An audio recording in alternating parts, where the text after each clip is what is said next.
Welcome everybody to another episode of Ball Hogs PH. How you guys doing? My name is Aaron Atati. You got Gina Rufino here as well inside the Digital 5 studios and all the way in Las Vegas. Mo Twister as well. A great week of basketball as we are now officially in the conference semifinals. And how you guys doing? We just came back from Labor Day weekend. Hopefully you guys had a good one. Oh, it was great for me. Mm-hmm. Yeah, definitely. I saw that. Oh, yeah. I saw you on Instagram. Boy, were you concentrating on basketball. Man. No, but you really were. You really were. Because you were on the beach, but I saw photos of you watching playoff basketball. I'm like, what are you doing? Yeah, I mean... There's a beautiful beach right there. What are you doing watching off your phone? I mean, and then I watched some of the games on my phone. And he had to choose between concentrating on the game or finding a T-shirt to wear. Luckily... all of the shirts of Jinno are back in Manila, so he is here wearing a T-shirt with us here today. Let's start it out and talk about our first series. Game number 2 just came to a close with an overtime victory for the Boston Celtics. Washington almost had... You could easily say that they had a chance to be up 2-0 in this series. And here they are staring down the barrel of a 2-0 deficit. You guys, what do you think about the series so far? Well, I don't think they had a chance to go 2 up. I thought game 1 was handily. Yeah, I thought the Celtics won that handily. Though, of course, in any overtime game, obviously with game 2, they had a chance. They almost had a likelihood of winning that one until they started kind of screwing up. And then, of course, Isaiah Thomas started going crazy. And I guess let's start with that one first, game 2, since it's more recent. I mean, what a performance by Isaiah. 53 points. Yeah. With clutch basket after clutch basket, even kind of circus shots at the end there to close this one out and give them a commanding lead. It almost looked at some point here in game 2 that it was kind of like a Larry Bird, Dominique Wilkins 1988 duel, because, Celtics, but obviously it wasn't the Hawks, but just these two great, fine performances, dominant performances. But man, I feel kind of bad. I want this one to be tied because I really feel like if it's not going to be the Raptors, it'll be the Wizards that'll give the Cavs some kind of challenge to get to the Eastern Conference, or to get to the finals. But it looks like down 2-0 that this one is going to really deflate their balloon. Mm-hmm. Well, I don't know. I mean, we saw just in the first round with the Boston Celtics, they were down 0-2, and they came back pretty strong. Yeah, but it took an injury. It took a big injury from the Bulls to pull that one off. But, I mean, I think for the Wizards, they know that they're right there. This game went to overtime fine. John Wall was kind of he was, after being so dominant in the first couple quarters, and he kind of lost steam there in crunch time, no less, especially in overtime. I think they know that they can beat these guys. And I think when they get back to Washington, they'll be able to tie it up, and then it becomes anybody's ball game. Yeah, I mean, so you think that's good? They have a shot. I want, like I said, I want them to. I want this to be a long series. I want to see the Wizards, in fact, pull it off. But man, when you're down 2-0 and you're so close in game 2, while yes, you're right, mentally you're like, okay, we can run with these guys. The reality is you're already halfway. You're already halfway home. Yeah, that's in a sense, literally going home. You're halfway to your house because you're going to get dispatched here. So I don't know. I'm not sure if they can overcome this. Or they might be a little too young. But let's see. I kind of agree with you there because the first one, it took an incredible 3-point shooting output by the Celtics for them to take that win away from the Wizards, and then in this one with Bradley Beal. That shot was wide open. He makes that 7 out of 10 times. Misses it today. At the end of regulation. He got the rebound. Yeah. He airballed it. He makes that shot. He just doesn't make it this time. I mean, we've seen it before. Some players bounce back after that, and they bounce back better. And then sometimes when they see that, they're like, oh, forget it. We're done. I'm out of here. You know, one thing I like about this series is kind of like a throwback series. This is very physical. Oh yeah, and the refs are letting. Clearly, they don't like each other. There's that whole thing about what happened in the regular season, that they all of this stuff that was said that they were going to wear black, but I like it. I really like. It's kind of like a throwback series to me, and I really think that the Wizards will be able to come back in Washington. I do believe this is going to go maybe 6 or 7, and I can't really decide who's going to win just yet. Yeah. I hope you're right. But, the only way I see this really kind of being an extended series is that Bradley Beal and Wall have to do what they've done in the regular season, as well as Otto Porter. These guys overachieved this year, perhaps. I mean, that can be argued. And if they don't overachieve in the playoffs, then they're out.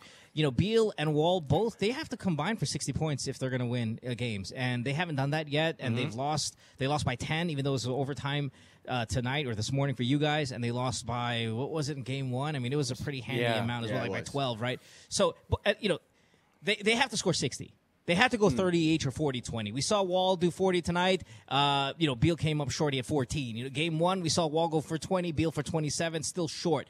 For them, I think, to have a chance, both guys have to have really amazing ball games. That's just because, you're dealing with a number 1 seed here in Boston. And if your top 2 guys that you rode to this, to get this far in the playoffs are not performing the way they're supposed to, or even overachieve to what they're supposed to, then it's tough against Boston. But man. Mo, when you're saying overachieve, the team that overachieved for me the most is still the Celtics. That's a fine assessment. I can't argue that. I just think the Wizards did more than a lot of people thought they were going to do. Individually. And then that rears its ugly head come playoff time, because now you're facing elite teams every single night, and not in the regular season where you can beat up and make yourself look good against Brooklyn or whoever that you're going to go up against on any given night. Come playoff time, you have to play an A game, or you're going to get knocked out, especially if you're a low seed. I mean, or at least a road team. It's funny that you guys also brought up the physicality, and it was funny because Greg Anthony was talking about it a while ago during the game, that Markieff Morris is the enforcer in the series, and when it started that if you look at Markieff Morris, you wouldn't really expect him to be the most enforcer type player on both of the teams. But the thing is that when it started to get physical in both game 1 and game 2, that was when the Wizards started to lose whatever hold they had on the game. They were up by like 12 before that Markieff Morris technical foul. Since then, they just crashed and burned. If this remains a physical series, who will win this? I mean, if this is physical all throughout, it's going to be difficult, I think, for the Washington Wizards. They don't have enough bodies for a physical game. Well, I mean, I think they're just not used to the physicality of a playoff series. Because I mean, they're pretty. I mean, I know they've been there before, but they haven't been there enough to know what it's like. And plus, I think for the Celtics to be able to win this series, I think they do have to play a little bit more physical than the Wizards, because the Wizards have a double barrel shotgun. The Celtics have one. And I think that's part of the reason why the Celtics, like, we got to protect Isaiah Thomas, and if that means that we have to be physical with the opponents, then so be it. And I think that's the way, and I think that's one of the reasons why Brad Stevens and the Celtics are being a little bit more physical with the Wizards, and they know that it's going to work. And the Wizards just have to figure out a way, like, hey, this is the playoffs. This could be a throwback thing. This is the way playoff series were played back in the day, and they're going to have to figure it out. So who wins? I can't decide yet. For me, I really have to say I really have to see what happens in Game 3. No, come on, man. I mean, we're here. You might as well make a prediction. No, you said 6 or 7. So who wins? You think the Celtics, but at least late? I think it could be Celtics, but late. But I make 6 or 7. But unless the Wizards come back strong in games 3 and 4, then I might switch. I mean, we're cheating because we're starting to talk about this series when they're already down 0-2. Yeah. We're talking about the Wizards here. I would have picked the Wizards if we did this episode before Game 1, and now I'm cheating because I know they're halfway home, right? So I would say Boston pulls this off. While you guys keep throwing the word, again, sorry to repeat it, throwback, I think what punishes the Wizards here is their defense and giving up the 3-point shots. They gave up 129 again overtime, yes, but in Game 1 they gave up 19 threes. Yep. The Wizards themselves only hit 10 threes. So that's a difference of 9 3-pointers. That's 27 points. You're not going to win with a differential like that in a modern 3-point shooting style of game, right? So they have to be able to defend the 3-pointer. They did a much, much better job in Game 2. I think the differential was only 3 3-pointers, so no big deal. But, I think it's going to come down to your ability to limit the 3-point shot. Like you said, play a more physical throwback style. If not, the Celtics are just going to bomb from the outside, something that we saw the Rockets do very successfully against the Spurs, which we'll talk about in a little bit as well. So I got the Wizards only because we're cheating, and we already know. I got the Celtics because I know we're cheating. They're already up 2-0, and I say maybe, Celtics in I mean, 6 would be long for me. I mean, maybe 5. Yeah. Just, they're already halfway there. Yeah, I agree. I think that this will go Boston in 6. They will have to win it in Washington, and that's gonna suck for Bradley Beal. And but hats off. We haven't really talked about him a lot this playoffs. Scotty Brooks has been doing a damn good job so far. He has been. He's been playing. He's been coaching the hell out of that team. All right, well, let's move on into our next series right now, and we will be discussing the Cleveland versus Toronto series. Well, as usual, the Raptors lost game 1 of of their playoff series. What's new about that? But of course, less surprising are the Cavs continue to roll as many expect them to do. I'm a little it's only been one game. A little disheartened because I liked the Raptors this year. We've said this, at least I've said this in past episodes. This is supposed to be the more improved Raptors team from past seasons when they get, dispatched in their series. That's because they shored up their defense, bringing in Ibaka, bringing in PJ Tucker. So you thought, oh, okay, you know what? There's more hope for Toronto, the North. But they gave up 116 points in game 1. So there goes so much for defense. Oh, well, the one thing I will take out of game number 1 is that Toronto shot only 44%, and that was minus, I think, about 2% from the Cavs. They were out-rebounded by the Cavaliers, and it just might mean that this could be the start of Cleveland turning on those defensive, runs and putting it together. Playoff LeBron coming together again. 35, 10, and 4 on, over 50% shooting from the field. He hit a couple threes, and 7 of 8 from the free throw line. Yeah, but finally getting those free throws down. Well, the thing with the Raptors is that when they play good, I mean, they're the most heckle, the Dr. Jekyll, Mr. Hyde type basketball. I mean, sometimes when they play good, they look great. When they don't, they look crap.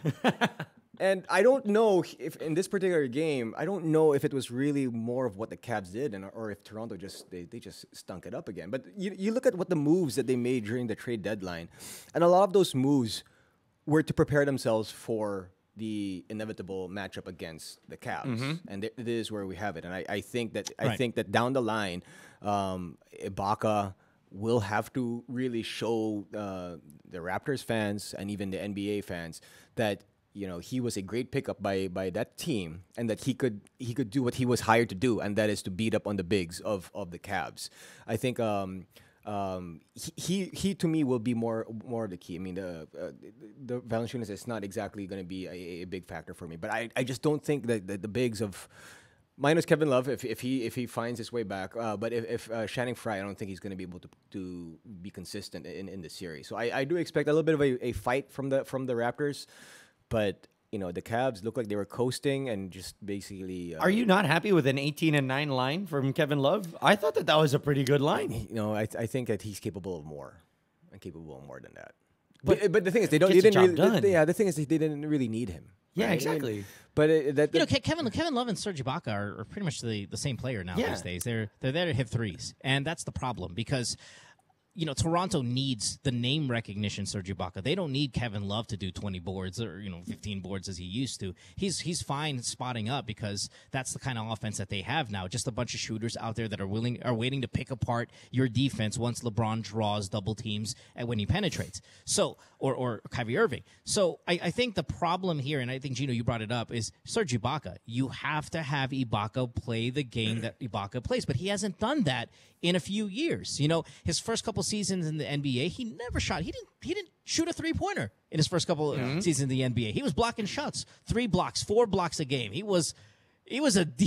got all the nicknames, right? The Surge Protector and Ibaka and all of these other kind of defensive nicknames because that's what Rudy Gobert we see him, doing right now, right? And then all of a sudden he became a spot-up shooter, and we don't see him blocking shots. He had 0 blocks. He had 6 rebounds. This team should out-rebound the Cavs handedly, but I think they're poorly coached. I don't like Jonas Valanciunas only playing 20 minutes as he did in game number 1. He wasn't in foul trouble. He only had 2 fouls. Though, of course, he was minus 21 and plus minus. Serge Ibaka minus 14.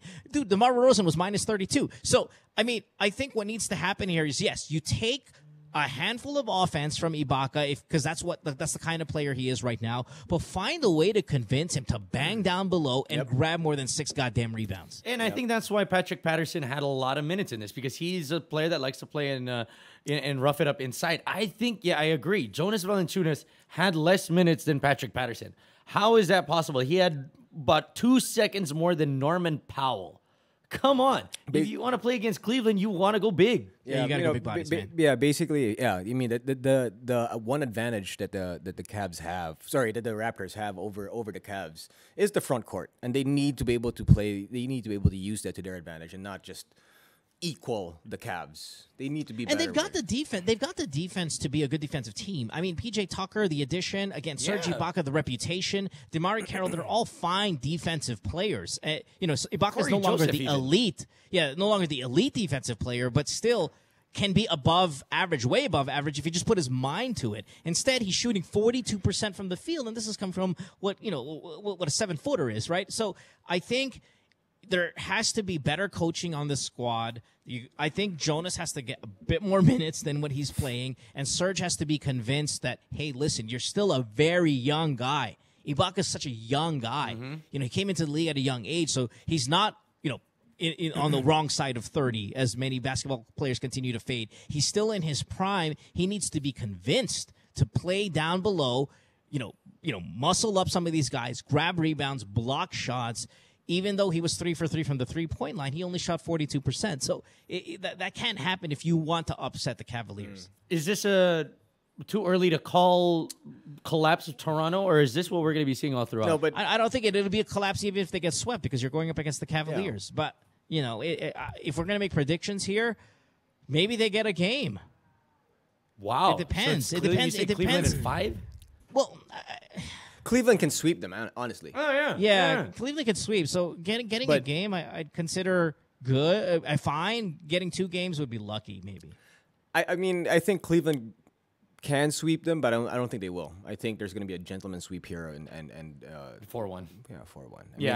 I have it at 5. It's again, but at the same time, if the Raptors, play like they're capable of, then they can get maybe 2 games. I just don't see it going to 7. I don't see them playing the way that they should. That's Ibaka what I'm trying shot to say. more shots than Kyle Lowry. So I think, again, if we're going to spotlight somebody, if an upset is around the corner, it's got to be Serge, man. Yeah. That's what you brought him in for. I agree. All right, so moving on, let's talk about the San Antonio versus Houston series, where Houston is up 1-0 with a demolition job on San Antonio. We talked about it maybe being a fluke game of Toronto. Was that a fluke game of San Antonio?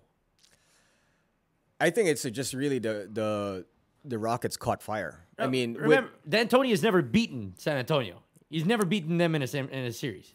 Yeah, but I mean, this is when the Rockets. This is what the Rockets are capable of. I don't think they're capable of doing this consistently in a series, but when everything works for this team, this is how much firepower they have. That, plus the fact that I think that the Grizzlies kind of beat up the Spurs a little bit in that first round, more than anybody expected. And I think they're kind of, struggling, coming out of a tough series against Memphis. That, plus the fact that the Rockets, everything clicked for them in this particular game, and this is the outcome, 126-99. Wow. And it wasn't even that close. No, it wasn't. This game was even worse it was really bad. than what the final score showed. It was really bad. Does it make you ring an alarm, or is this one of those? Okay, listen, the Rockets just had one of the greatest games. Exactly what I was asking. Whatever. No. Is this a cause for concern, or is this a little blip? I think it's just a little blip. There are causes for concern. There are, but I think the biggest problem is LaMarcus Aldridge. Yes. He has been kind of lost this season. It's not like he's not capable in this system. I mean, we saw him put 40 and 30 last season against OKC in the playoffs.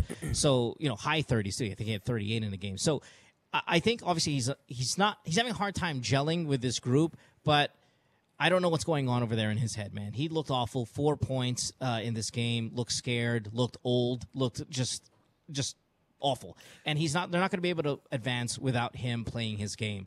Pau Gasol, that's old. And you're not going to expect much. Everyone else, that's old as well. So, I don't know, man.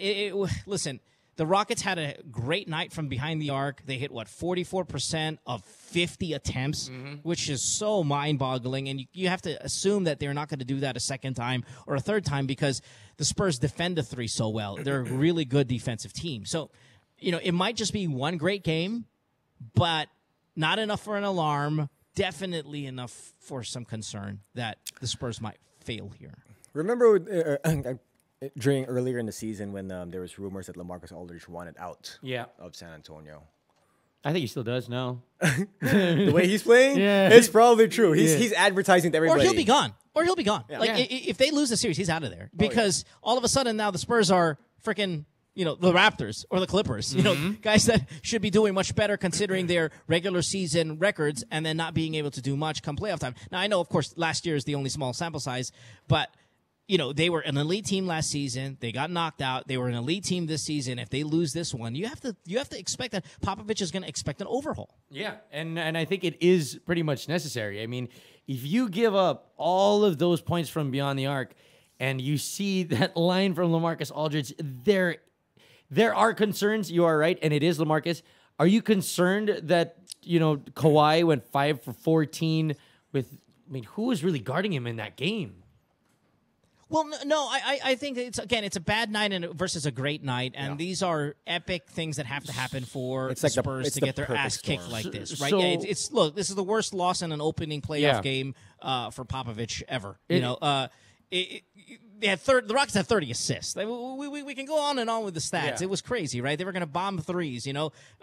We knew that coming in. The Spurs knew that coming in. They were still able to do it. James Harden had 3 baskets only that weren't a 3-pointer or a free throw, and he only had 5 free throws, right? So what did he do? He masterfully picked this team apart, picked this defense apart by kicking out to these guys who were just waiting to shoot the ball. So. Let's see what the coaching. I think the coaching is going to be highlighted here after game one. Yeah. How Popovich is going to make adjustments to this, and let's see if LaMarcus can finally step up because he needs to. And he really needs to. I mean, Capella completely schooled him. Oh man. And you know why? He schooled him? Because these guys, what the Rockets have. While they only have one superstar like the Spurs do in Harden and Kawhi, of course, for the Spurs, what Capella is able to do is accept his role on this team. This is what Dwight Howard couldn't do. Even though Dwight Howard's a better player on paper, Capella is a more successful guy for this team because he knows and he's accepting of the role. And James Harden now can trust these guys. Nobody wants to be a superstar here. They just want to hit outside shots or set screens and cut to the hoop and have Harden make great decisions with the ball. Yeah, if I'm not mistaken, out of those 8 field goals made by Clint Capella, I think it was like 7 of them were assisted. That were just drop passes from James Harden. Yep. It was just that, and he was able to come up with 20 points and 13 rebounds. So, and Dwight Howard would never accept that, right? So that's why they are so much better this season than they were last year, is because they got guys who are role players who accept their fate, who accept the reality that we're going to wait here for James to create, and then we're gonna benefit from that. All right, so who without wins? having to be the focal point of the offense. Who wins it? That's a good question, man. That's a good question. I think that this is the best series. This is the best series out of the 4. Yeah, I mean, it's easily the best series out of the 4, if you ask me. I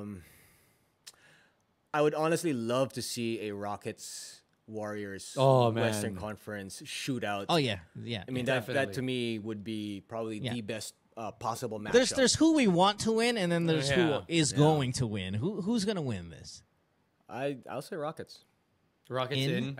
Rockets in 6, but or 6 or 7. It's going to go deep. It's not going to be a short series. Sure. Okay, definitely. Mo? Man, again, I'm with you on. I want the Rockets, obviously. Maybe the Spurs. I think the adjustments. I think that Popovich will make. Remember, James Harden is the best player in this series. Well, no. In this series, in this series for his team. No, in the series I think Kawhi's the best player in the league, right? But I think for this series, James Harden is the best player that needs to be contained. And who better than have one of the top defenders in the league do it, right? Yeah. So I think because of that and the adjustments that can be made, that the Spurs will win in 7. I was going to say Spurs in 7 as well. It's going to be a long... It's going to be fun. Oh, but man, if that goes 7, when San Antonio plays Golden State, man, that's going to be a tired team. Yeah, they're going to be That's so going to be so tired. they're going to be so tired. They can have 2 weeks off. The Warriors are still going to run them. But yeah, I mean, I think, like you said, it's going to be a great series. We hope, fingers crossed. Yeah. We all, I think, hope the Rockets win because, of course, that would be great. But I don't know, man. Kawhi is so fantastic, and to put him on Harden and make adjustments, I think they'll be able to contain James for 4 games for 4 wins. Right. Only if LaMarcus shows up. All right, let's move on to our final semifinals matchup. It is Golden State versus Utah. They are, as we are recording this, Golden State is up by 17 points. Yeah. Is this going to go any further than 5? This is what you guys wanted. You guys wanted. This is what I wanted. Yeah, I wanted to see best Jazz. defense versus best offense. Absolutely. But then Gobert's not 100%, right? Yeah, Gobert's got 13 and 8. Yeah, but he's not 100% up. But of course, in the playoffs, nobody's really 100%. But for the Jazz to kind of have a chance, you need him to be better than you need him to be at 100%. Right. Because we've seen the Warriors struggle with size and length and stuff like that, and this Jazz team has a lot of it, right? But you're playing the Warriors, man. Yeah, you're playing the Warriors. You're also you're in territory you've never been in before with this bunch, and I think all of those factors. It's just too much. It's just too much. And plus, when you're going up against the best team in basketball. I just don't see it. The one main concern for the Warriors is that they're already starting to make plans on life after Kerr, because it looks like Steve Kerr will not return for the remainder of this playoffs. Do you think that is going to be a cause for concern for the Warriors? I brought this up last episode. I think that you can't. The analogy is that the Warriors are cats and they have 9 lives, and losing Kerr is just 1, and they are still above and beyond, like, favored regardless of who's coaching that team. So you still think that there needs to be like an injury to this team for them not to win it all? Absolutely, yeah, absolutely, and definitely. And if we're gonna highlight players, because it seems that that's what we're doing here with these series, I want to see how Draymond does here, how he fares, because he's matched up with a guy in the running, maybe even a front runner for defensive player of the year in Gobert. I want to see what Draymond does to steps up to this challenge. This is the series I wanted. It doesn't mean that it was supposed to be close. Yeah. It's just I wanted to see it, right? I think the Warriors have lost once, right, in the past, 21 games, and that one loss came against the Jazz. The Jazz have a great mix of, young, experienced players. For every Gobert, who's still young, and Rodney Hood, and even Dante Exum to a certain point, they've got a Joe Johnson and a Boris Diaw and a George Hill. So they got a good coach. So I like the Jazz so much, and that I think they might take 2 games. Wow. They're not going to win. Wow. They're not going to win. Yeah, they're not going to win. But I could see the Jazz taking 2 games, man. I like this team. I like the squad. I like the mix of players they have. International players. They got defensive-minded players. They got. I like this team. They're very Spurs-esque. Joe Ingles, man, that's my dude. Yeah, they're more, to me. They're more like maybe a healthy Milwaukee, athletic and long and defensive, and again, they're not going to win. Yeah. They're not going to win, but they can get people excited. And that's what they've done this year. They've gotten people excited. And I'm excited to see this series. They got their ass kicked tonight. They'll probably get their ass kicked again. But maybe they can take 2 somewhere in this entire series. And I say Warriors in 6. That would have to be 1 in Utah and maybe Game 5 in Golden State. I just see him getting 1. If they take 2 in Utah, then the world is going to collapse. Because, Yeah. oh, my God, it's best out of 3. But... I don't know, man. Come playoff time, defense stands for something. Maybe Kerr not being there to facilitate that offense, and they can steal a couple. They're not going to win, but you still have what 3 or 4 of the best players playing on one team. Yeah. Oh, absolutely. Yeah, no, I'm serious. But the Jazz have proven that they can beat the Warriors. They can. So we'll see. We will see. So, Gino, how long do you think this is going to go? 5. 5? Sweep. Dubs in 5. I think the Jazz are good enough to get 1 game in Utah. That's about it. Yeah, I think that they'll win game number 3 in Utah, and then that's it. And then that's the last game that they'll win for the remainder of the season. All right, well, that's what we think about the NBA playoffs and our predictions. Hopefully you guys liked it. If you didn't, well, you're always welcome to tweet us and say how stupid we are, because a lot of people seem to do that for all of us. Anyway, let's move on over to our Gilas topic right now. Of course, last Friday it was the announcement of the final 12 players that will be representing the Philippines in the SEABA tournament that will be happening in Manila. And I just want to put it out there that Okay. We all predicted 12 men last week, Okay. and I got it 100% right. I predicted You- each and every one of them. You're also around them a whole lot more than Mo and Yeah, definitely. And I do have a direct line to Coach Shutt, and I was like, yo, man, you got to pick this. I need to make it look like I know what I'm doing on this show. Like, please pick these guys. So the 12 came out, and namely, they are, of course, Junmar Fajardo, Terrence Romeo, that will be returning for the team, as well as Calvin Abueva, Japeth Aguilari, Medal Mazan, Gio Halalon, Alain Maliksi, Jason Castro, R.R. Pugoy, Troy Rosario, Matthew Wright, and maybe Andray Blatche. Maybe. What are your thoughts on this team? I like on the team that I picked. I like the team that you picked, that you personally handpicked one. Thank you. And told Coach Chot and the rest of the Gilas management, hey, we got to get these guys. Because I think they deferred to Aaron about this. deferred to definitely. you. You should get a position. Definitely. Gilas. They gave me a ball hug spot, and I was like, okay, I'll take that.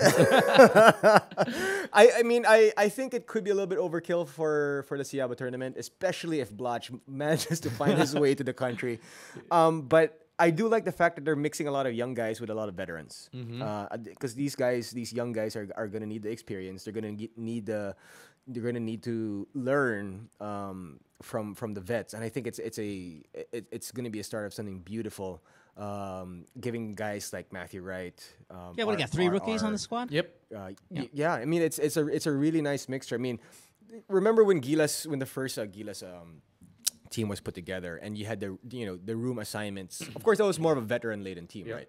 But you had the room assignments with Jimmy and Jason and can you imagine somebody like a Jason Castro and him rooming with a Gio or a Matthew Wright? Or I mean, just the knowledge that's going to be passed on from the vets to the young guys, and that's just going to benefit. That's going to benefit the program in the long run.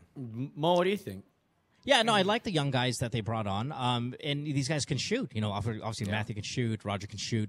And so, having 3 rookies there, like you said, to just kind of absorb all of this for for future runs, I think that the team is fine. I'd like to ask, I know we have Coach Jong coming up in a little bit here on the show. I'd like to ask him about taking 3-point guards instead of running with 2. I think that's, if there's any, I don't even want to call it criticism, but maybe if there's a question a fan can ask, be like, oh yeah, 3-point guards, what's that about? But that's just my opinion. And then, we're expected to have large point differentials in these wins, right? I'd like to see how Junmar kind of performs and if he becomes a dominant force for Gilas. I mean, I completely agree. I think that'd be kind of cool. Yeah, I mean, in SEABA he should be. Yeah, because he's not really controlled and dominated the international scene the way that he does the local Of course, scene. when you're going up against guys who are 7 feet tall consistently in FIBA Asia and so on and so forth, that becomes a problem. But in SEABA, he shouldn't have a problem. No, he shouldn't. He should be able to play just the way. And maybe there's a mental aspect to that. Like a little if bit. if he can dominate in SEABA as he should, because he dominates obviously in the PBA, that it'll carry over. Like, hey, listen, I could be a dominant big player in an international environment and then take that confidence, because as we know, so much of it is confidence as well as skill, and take it again into future tournaments that that are going to be bigger challenges. Yeah, I know. That's how Terrence did it. I mean, he got his confidence from FIBA 3x3 and then just went on from tournament to tournament, just getting that international confidence. And I think Junmar, imagine if he gets more confidence on the international stage when he comes back to the PBA, dude, he'll just kill everybody. He already is killing everybody. Exactly. He's going to be killing the imports. Exactly. Why not, man? Well, we're going to be able to talk more about this Gilas SEABA lineup, but we don't want to go into too much of it right now because we do have Coach Jong Uichico joining us here on Open Floor in just a little bit. We're going to cut to a break. Ball Hogs PH will be back.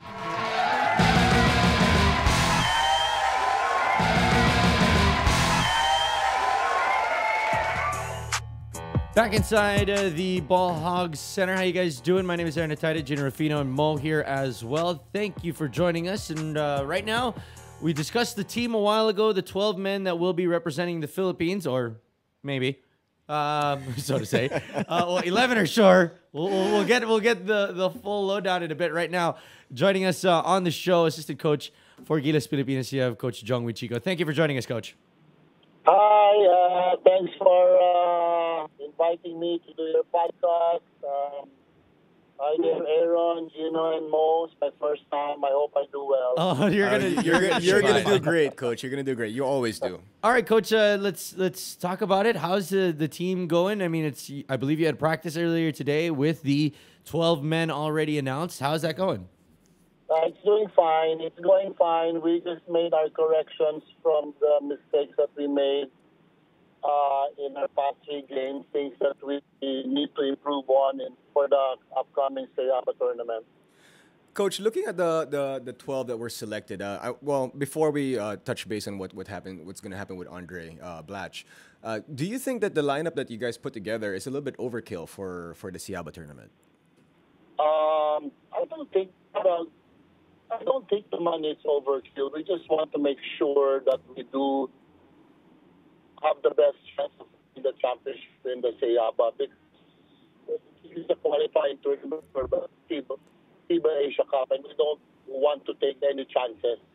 True. Right. I mean, and of course, you have to put your best team. That's what I say. Yeah, No, Aaron got we've been saying that every a lot here on the show, right? Aaron got every player correct. Yes, I did. Right, Coach. We were trying to guess who the final 12 were going to be. Aaron was able to pick all the players correctly, and I guess I have a question, Coach. I guess I want to ask you: do you think that maybe with the squad that the Gilas is a little point guard heavy? I know, taking on, I guess, Halalon as a third point guard. He's a smaller guy opposed to getting maybe a taller one. I don't know, a Ferrer at 6'4", someone like that who could shoot. What's the mindset behind taking a third point guard here? Well, usually in the amateurs, we really do, well, even the PBA, we really do want a third point guard, because parents can move to the 2 spot also. So if we decide to move parents at the 2 spot, we still have 2 point guards that that can really direct the game and dictate the tempo of our speed. So because Terrence is more of a really scoring point guard, if you can say this combo point guard and off guard, and we can shift into the 2 guard, and then Gio can play the point guard also at the same time. Coach, what's the status of Andray Blatche? There's been news that for the SEABA tournament that he won't be included in the lineup anymore. It seemed like that Coach Chot was kind of hoping that he would be here already, and not too happy that he's still not here. Is he in jeopardy if he does? Let's say we move forward and he doesn't join the SEABA tournament. What's the status of Dre come the FIBA Asia? Yeah, so like a backup plan. I'm not very sure, no, but I'm he made this commitment that he'll be here on the 5th of May.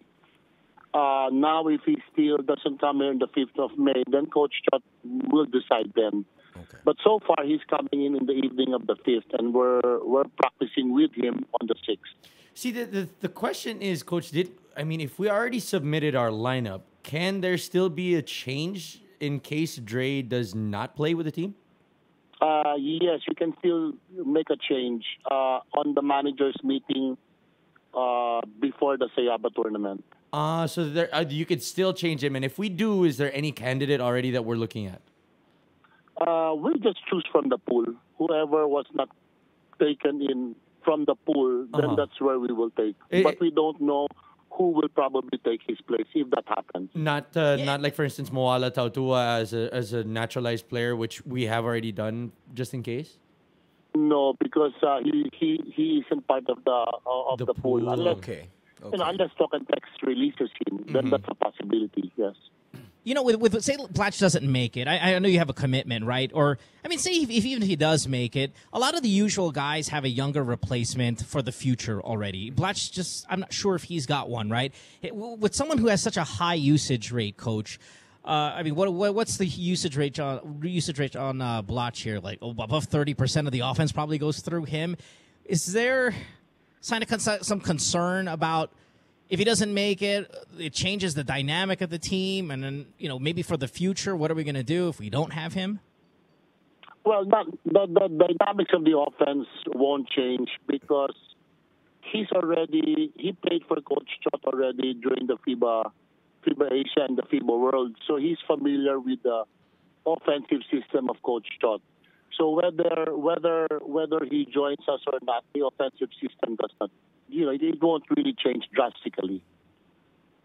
Okay.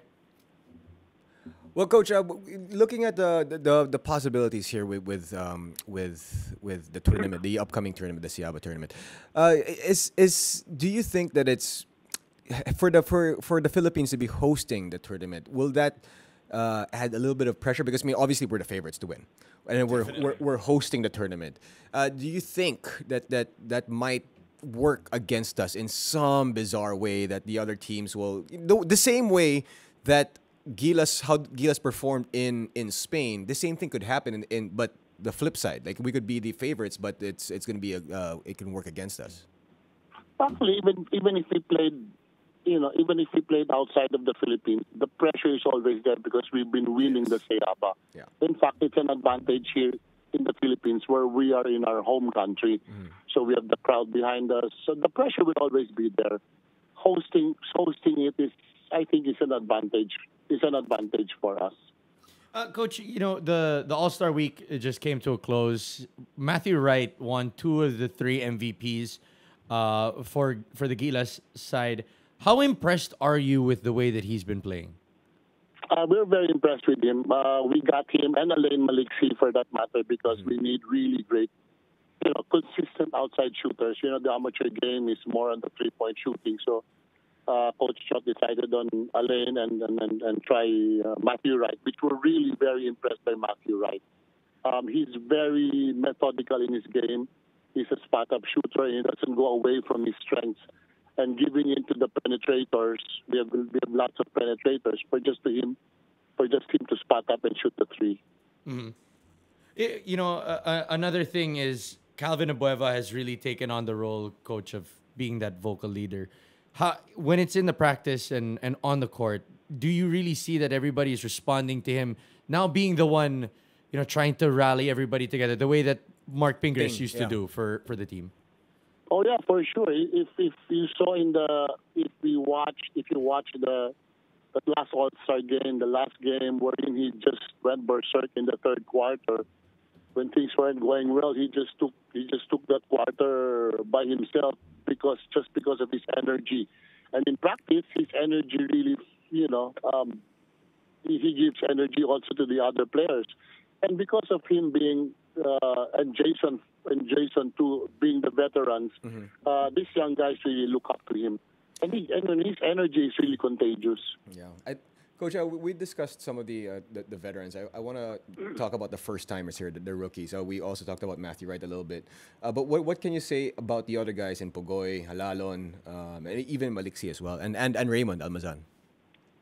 Pugoy is really we got Pugoy together. He'll play. The role for Pugoy is really play defense and give us the intangibles like rebounds. I think he got 14 rebounds in one of the games, and that's when we needed. We've got players that can score. Now we need players that give the intangibles like rebounds and play defense and sacrifice his offensive game for the good of the team, and Pugoy is one of them. Gio also is a pressure defender. He can pressure full court by his own. They're not really great point guards in the SEABA tournament that he can just take on one-on-one because of his pressure defense. So those are the things that these young guys will give to the national team. Their energy, their youth, and because of this experience that they will get, eventually they will be taking over the veterans roles. Okay. Coach, one last thing before we go. We've been debating this back and forth here on the show. Is there any way that you take a look at the team and say that, okay, if this is an 8-point win, we're not happy with that? Are you guys looking at really beating the living daylights out of it? Taking names and kicking ass? Is that what we're seeing from this team in this tournament?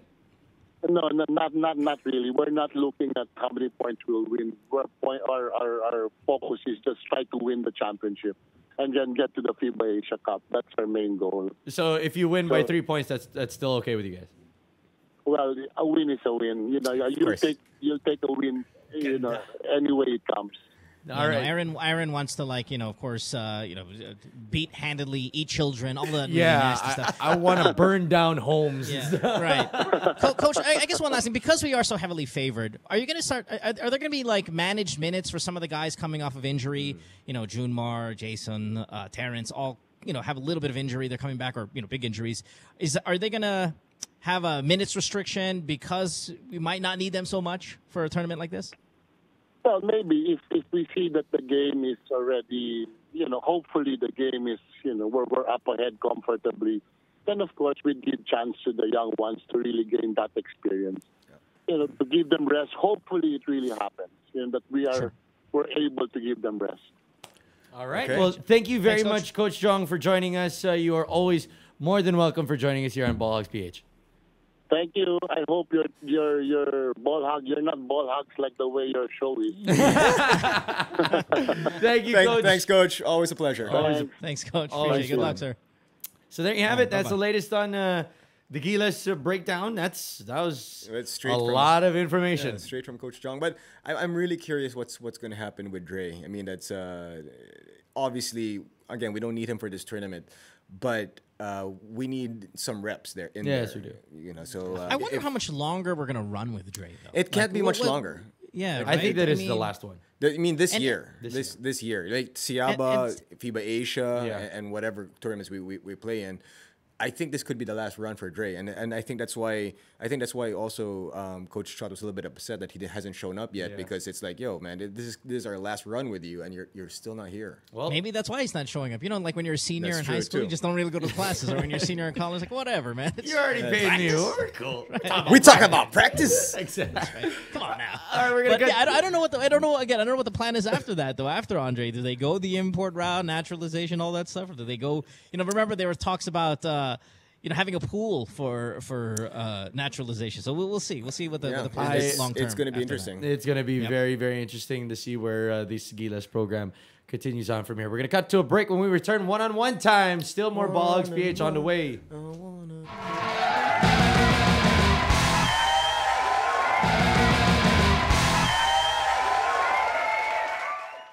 All right, here we go. The final portion of your episode of Ball Hogs PH this week. And it is time for one-on-one, where you guys get to call us up and debate one of the Ball Hogs. And if you win, or at least get one vote from the other two, you walk away with merchandise from Gilas Pilipinas. And joining us right now, our first caller, his name is Gio Gomez. Gio, thank you for joining us on the show. How you doing, buddy?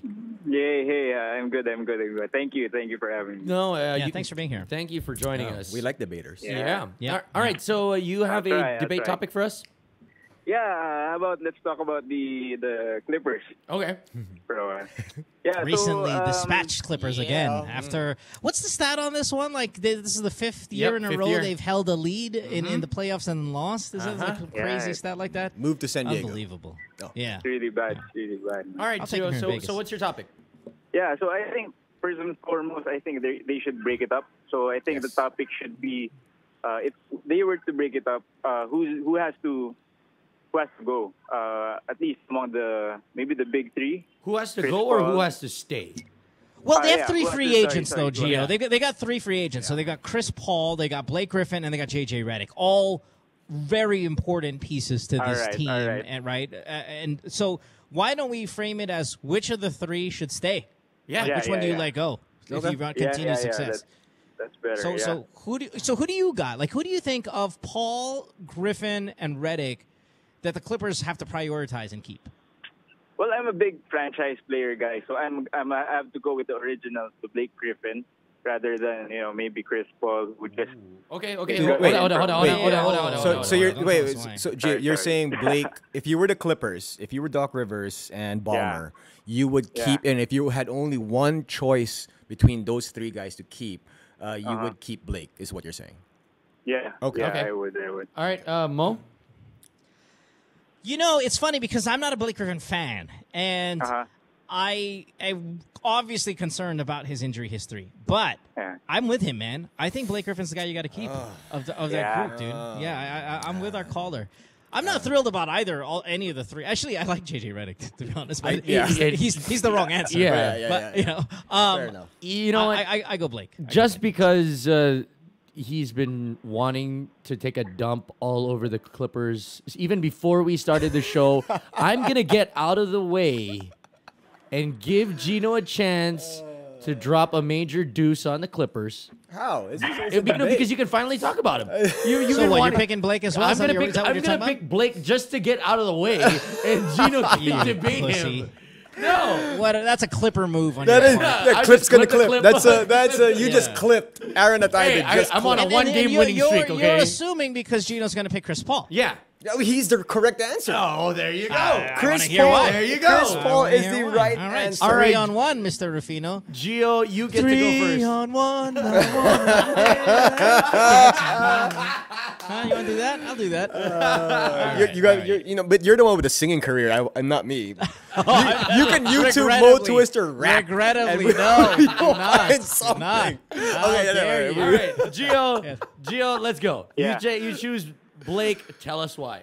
Absolutely.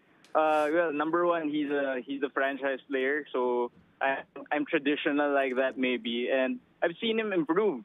I mean, we've all seen him improve with the jump shot and all that. So, and the other thing is, with respect to Chris Paul, I don't know if you caught this Big Baby, who's this former Clipper player who Glenn got Davis. interviewed. Yeah. Davis, Big Baby Davis, who said that Chris Paul has an island of his own. He's a man of his own. So I don't think with all the assists, I guess we all realize he's not that big of a team player, I guess. So, yeah, I have to go with, Blake Griffin, get a brand new point guard maybe, and then start anew. Interesting. Okay. Yep. Gino. All right. Yep. Well, first of all, we already pointed out the injury factor of Blake Griffin. Yeah, You're going to max out a player who's going to be playing, maybe 60 games for you. To me, that just doesn't make sense. If you're going to max out one player for the Clippers, it has to be Chris Paul. He is the best player on that team. You take Chris Paul out, you don't really stand a chance of winning. You take Blake, currently the way they're constructed, you take Chris Paul out, you don't stand a chance. You take Blake out, you still can get by. And I think that part of that is because they're so used to playing without Blake already because of all the injuries. Aside from that, a point guard as good as Chris Paul doesn't come around too often. Again, a power forward that has the athletic ability of Blake doesn't come often as well. But you can still find something to fill in the void in terms of scoring, in terms of rebounding, and all that. The playmaking that Blake Griffin, for me, yes, he has improved in his playmaking. He's improved in his outside shooting. But the fact that he is injury prone, to me, is the biggest factor. That alone, to me, tells me that you should keep Chris Paul over him. Now, I understand. Chris Paul is a little bit older, 31, 32 years old? He'll be 32 on Friday. Yeah, so he's about 32 years. Sorry, Sunday. Okay, so he is on the wrong side of 30, and I get it. I get it that he's gonna be declining in the next couple of years. But if you're gonna just extend him for at least another one final contract, if you're just talking about one final contract with these guys, you go with your best player, and that is Chris Paul. You just can't gamble and give a max contract again to Blake Griffin because, first of all, you haven't really won with him. And number two, you can't count on him for playing more than 60 games in a season. And then you pointed out what Glenn Big Baby Davis said about Chris Paul. Yeah. Now it's been well documented that Chris Paul is a little bit tough to play with because he demands so much out of you. Yes. But wouldn't you want that as your teammate? If your goal is to succeed, you want the guy who wants to succeed the most, and that is Chris Paul. So Okay. I completely understand. I completely get why partly the age, and Blake is the freakish athlete, but he's really not as freakish as he was before. All right. Mo, what do you think? I agree with our caller that it should be Blake. I think there are some things that haven't been said though about why I would choose him over Paul. Obviously the number one thing with Chris Paul is the age. He turns 32 on Sunday. Point guards don't age well. He has aged better than most, but it will always come for you, right? It'll always come for you, and it will come for him. And if you sign him to a max deal, what do you have in 2 years? Carmelo Anthony, and the problems that you get along with that. You don't have a winning guy. You brought up him being so competitive and expecting so much. Well, we just said it. How the hell did they blow 5 playoff leads when your general, your leader, the guy who expects so much, can't keep them in a series? This year, what did we say this year at the beginning of the season? Clippers, number 2 seed in the West, probably, and they've fallen. Now, the injury with Blake this year was a toe injury. So I put that as fluke. It's not a knee. It's not one of those things, right? It's a fluke injury, a toe, okay? So at 28 years old, which Blake Griffin is, if you're going to put money behind something, you have to put money behind youth and proven elite level, which Blake Griffin is. He has improved, as our caller said. He can be his passing game has gotten better. His shooting has gotten better. He's been an all-star recently, so he still plays at a high level. The injury history is a concern, but at least that can be fluke. What's not fluke is age. It will always come for you. And Chris Paul is not Karl Malone, John Stockton, guys who have gone deep into the playoffs and never won a championship. Chris Paul is Carmelo Anthony, which has never gone deep in the playoffs and never will at this point in his life. He never will. Who are they going to get? I didn't realize. One last thing. Blake Griffin, more marketable guy. Yeah. And just in case you're not going to be a championship contender, which the Clippers aren't going to be, at least have some fun with your group. Have an enjoyable team to watch. Have an enjoyable personality to root for. Personality-wise, certainly seems like Blake Griffin's the bigger draw. You know what? In Los Angeles. I think the one thing that Gina said that kind of lost it for me there was that point guards are hard to come by. Right now, it is so easy to come by a point guard in the draft. No. What I said was a point An guard elite of point guard? A point guard of Chris Paul's caliber is hard to come by because But you're not getting that anymore. No. Yeah, you're not getting I still Chris think you Paul. are. I still think the numbers of Chris Paul. I still think you're going to be able to maintain that because his game. He doesn't need as much athletic ability as Blake's game. So a Chris Paul at 32 years old. Oh, he will. Oh, he does need it. He doesn't need it as much as Blake No, does. but the thing is he doesn't need it as much as Blake. Blake needs his athletic ability to be. I don't think so. We haven't seen Blake. We haven't seen Blake Griffin, the key of dunking Blake Griffin in a while. Yet he's still an all-star caliber player, as Chris Paul is, but youth. But I mean, if you're a point guard in the NBA now and you cannot keep up with the Russell Westbrooks or the Eric Bledsoes even in terms of as we lost Gio. See, he admitted he lost, so he no. just hung out. I mean, for me, are you gonna say sorry? Sorry. No, I mean, I think with even with like the next draft classes coming in, there's 3 point guards that are coming in that are so athletic. I think that it might be easier to transition out of Chris Paul than it would be to be transitioning out of Blake Griffin. I don't know. I just don't think. And then, of course, Blake, Blake's not gonna be playing enough games for him to merit a max contract. That's my bottom line. Yeah, but see, but like I said, it is a risk with both guys, right? When you put money behind Chris Paul, there's a risk because of the age. When you put money behind Blake Griffin, there's a risk because of the injury history. But we're talking about just one contract, one final contract, and I think Chris Paul has one more final contract in him. And then what? To do what? See, that's the thing is, okay, you're going to put money behind Chris Paul to do what? They're not going to compete for a championship. They don't have the squad. They don't have it for at least 5 years, maybe, right? They don't have it, period, because they're the LA Clippers.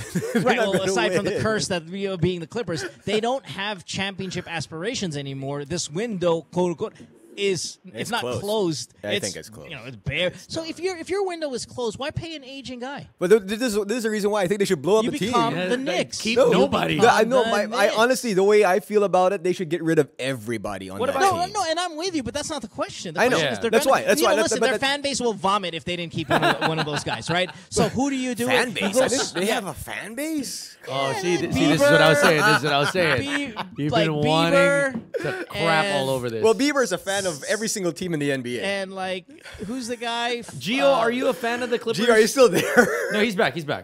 I'm a fan of Griffin, so you're a fan of I'm Griffin. really a fan of Griffin. So I'm not a fan of the Clippers, maybe because it's too clogged up right there. But I think Blake Griffin has a better hold on that team. Yeah, and you're right, caller. He has improved his game. He is not just a dunker. He can hit an elbow, a mid-range shot. He can pass, kahit duling shot. He's able to do these things, right? So I think you put the money behind Blake because it's a risk, but not an inevitable bad deal, which Chris Paul would be. I think you just have to blow it up. Maybe keep Paul Pierce. Kidding. Yeah. And by the way, you know Doc wants to give the money to Blake because then he can bump up his son to starting point guard. And then all of a sudden, blow up that team. There you Clippers go. gonna clip. there you Clippers go. gonna clip. Congratulations, Gio. You win. Actually, you're gonna be walking away with some stuff. Oh, Thanks for thank calling, you. man. Thanks, Gio. Call us back Thanks. anytime. All right. Appreciate you, Thanks, sir. thanks. Thanks, brother. Good luck. Clippers clipped. Clippers definitely did clip. And I don't know. I initially, I mean, the first thought is always, okay, yeah, you got to go with the better player. And the better player is definitely CP3. But at the end of that, I honestly might pick Blake. No, when you say better player, you're talking about name recognition and past achievements.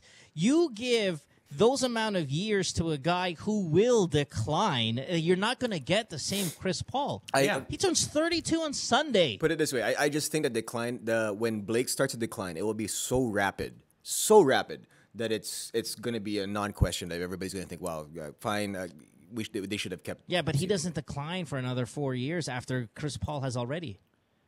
There are 4-year difference between these two guys. Oh, So the decline will be coming at the end of the contract, not in the beginning, which will happen with Chris Paul. Yeah, with Chris Paul, it's already happening at the start. Just blow up the team and move it to a different city. Oh, I'm with you there, though. Yeah, move to a different city. Oh my God, man. That escalated quickly. If that was a debate, then yeah, we're on the same Anaheim page. or Vegas. I know Mo. You I'll want take Vegas. Oh Oh, yeah, yeah, I'll Vegas. take Oh, you would cheer for a Vegas there you go. Clippers? Hell yeah, I don't have a favorite NBA team, so yeah, I'll take the Clippers. I don't care. No, our Son. I know he wants the Son. Well, okay, Mo. What if the Sonics came back in Seattle? And I then, have to and be a then, Sonics fan again. Okay, never mind. Yeah. Even if there was a Vegas Clippers? Yeah, but I would like the Sonics to come back when Durant has retired, when Westbrook has retired. You know, guys that you can't do the could have been thing, because they're gone. It's Like, gonna mess you up emotionally. Yeah, it'll mess you up emotionally. If the Sonics come back and Kevin's still playing and James is still playing and Russell's still playing, then you're like, I need all those guys to be out of there. At least Nick Collison's not playing anymore, so that's one of them down. Yeah, That's there you one go. of them down. All right. We got another caller, right? Yes, I believe we do have another caller, and our caller is Pom Castro. Pom, welcome to the show. First-time caller, I believe. I'm sorry? First-time caller, right? Yeah. Yes. First time. Welcome to the show, man. So do you have a debate topic for us? Well, it's more of if you were to start a team right now, would you start it? Would you build it around John Wall or Isaiah Thomas? Ooh. Interesting. If the choices were those two, right? Yeah. Mm-hmm. If you only had to choose, if you could only choose between the two of them, that's the question, right? Yes, between the two of them. Okay, so who's your choice? They're pretty much fresh from their monster playoff performance earlier, and I think it's a good topic to bring it up as well. Yeah. Who's your choice? Don't say why. Just who's your choice so that we can see who's your debater. All right, so I'm pretty much choosing IT right here. And the reason being... No reason yet. No reason. Just give us a name. Okay, so IT for him, Gino. Oh, this is a great one. This is a good one. This is actually a good one. Man, I've been so impressed with John Wall, but after today's game, it kind of IT just kind of shucks. I'll go with IT, just because Mm-hmm. especially after we're the game is so fresh. Yeah, it just ended a couple hours ago. I have to go with IT right now. But although Mo, yes, it's a tough one. I'll go John Wall. I mean, it's the pedigree and the youth. Again, we were debating. Which player over which player. We gotta go to youth. I picked John Wall as well. I picked. So you can choose between Aaron and Mo on who you want to debate against. Who would you want to take on in a debate, Palm? I'd rather embrace debate with the great Mo Twister. Oh, there you go. The great Mo Twister. Great. All right, how you just word this debate. It's not going to be much of a debate. But let's fire. Let's give it a shot. All right, Palm, you get to go first. Open fire, man. Okay. Well, I've known Isaiah Thomas ever since college. He's a chip in the shoulder guy, and right now, with the events that's been happening, even before the events that have happened before the playoffs, he's been thriving in the spotlight basically since he got to Boston, and when the unfortunate incident happened with the death of his sister, he just It took him just 2 games, and then right after which he just went on overdrive. And as I mentioned, I've known him as a chip on the shoulder guy, and he's been embracing that role ever since. And most especially, he's embracing this right now in the playoffs. Right after that monster performance earlier, I believe that the sky's the limit for this guy, and I'm hoping that he'll have a good run in the playoffs, though. Okay, Mo, that's leaves the door kind of ajar for you right now. So, Oh yeah. No, I gotta. Yeah, this is okay. Listen, John Wall. The reason why I picked John Wall, and again, it's just not. It's a good question. It's a fine question, but we have to take what Isaiah Thomas' strengths are and then kind of compare them to what John Wall can do. John Wall, is a facilitator. He can score when he needs to score. What did he average this year? Like 23 points, the high assist totals, much better defense. As we all know, and we've established here on the program, that Isaiah Thomas is one of the worst defenders in the league. The worst. For that amount of minutes he plays, he is by far the worst defensive player. And you want to value, I think, the two-way guy. You want to be able to have two sides of the court covered, and that's what John Wall brings you.